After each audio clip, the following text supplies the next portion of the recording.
Un duel politique inédit et qui s'annonce décisif. Avec nous pour en parler ce matin, l'un des deux présentateurs de ce débat historique, Christophe Jacubizine, chef du service politique de TF1. Bonjour Christophe. Bonjour Thomas, bonjour Julie. Bonjour. Vous avez bien dormi? Moyen. Ça veut dire que vous avez la pression? On a un peu la pression, c'est normal. Il y a forcément, c'est un moment, on le sait tous, historique, quoi qu'il arrive. Très rare, une fois tous les 5 ans.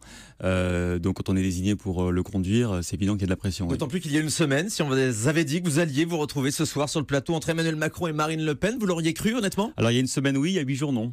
Parce que ça s'est passé très exactement mardi soir à 23h, quand je l'ai appris. Donc il y a une semaine, oui. Vous aviez prévu quoi à la base? J'imagine que vous aviez réservé votre soirée évidemment pour suivre le débat, mais pas pour être dans la télé. Non, mais d'être sur le plateau, aux côtés de Gilles, comme toujours. Donc d'être à ses côtés pour préparer l'émission, pour préparer le questionnement et d'être dans les coulisses comme d'habitude. Vous en avez quand même rêvé à un certain moment de ce débat, on le sait, sont des moments historiques pour les journalistes aussi, les images restent dans les archives. J'ai rêvé plein de choses, mais de ça pas encore. Non, j'ai pas eu le temps de le rêver, non. Ouais, c'est-à-dire que le débat c'était écrit d'avance, ça devait être Gilles Boulot qui devait présenter ce débat pour TF1. C'est normal, il a fait toute la séquence des débats des primaires sur TF1, il incarne la chaîne, la présentation des journaux de 20h, et pour nous il est logiquement effectivement le présentateur de ce type d'événement. Alors comment l'a pris Gilles Boulot d'être évincé de ce débat? Il était déçu, mais on s'est vu tout de suite, c'est Catherine Nel qui nous l'a annoncé à tous les deux. Donc c'était après l'émission qu'on a fait ensemble, avec Marine Le Pen, Élysée 2017, le mardi soir en prime time.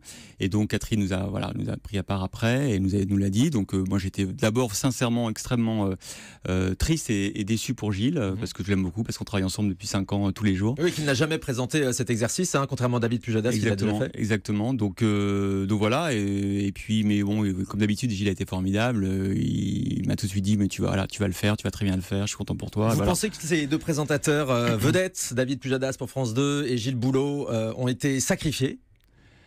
Ils ont été sacrifiés au nom de la parité, oui. Au nom de la parité, puisque c'est ce que réclamait l'état-major des deux candidats. Là-bas, c'est aussi venu de là. Un candidat en particulier, et puis le CSA qui a relayé cette demande. Tout à fait. Emmanuel Macron, c'est ça, demandait qu'il y ait un duo de présentateurs mixtes, c'est ça? Oui, tout à fait. Alors donc il a été question forcément d'une présentatrice pour TF1, le nom d'Anne-Claire Coudray est légitimement sorti, mais là c'est le camp de Marine Le Pen qui s'y serait opposé. Vous avez eu vent de ces informations? Dans les coulisses de cette discussion dans la journée de mardi, et c'est pas ce qu'on m'a dit moi. On m'a dit qu'effectivement il y a plein de choses qui avaient été évoquées, mais que très vite c'était la solution qui était la plus satisfaisante pour tout le monde, c'était qui à la fois respectait la parité et était logique, c'était de proposer aux deux chefs de service politique la légitimité de France 2 et de TF1, et que donc finalement c'est cette solution qui s'imposait. Je ne sais pas si dans les discussions informelles qu'il y a eu avec les candidats, si c'est allé à ce degré de veto, je ne sais pas. Mais c'est au CSA de choisir le nom des journalistes qui interviewent les candidats à la présidentielle?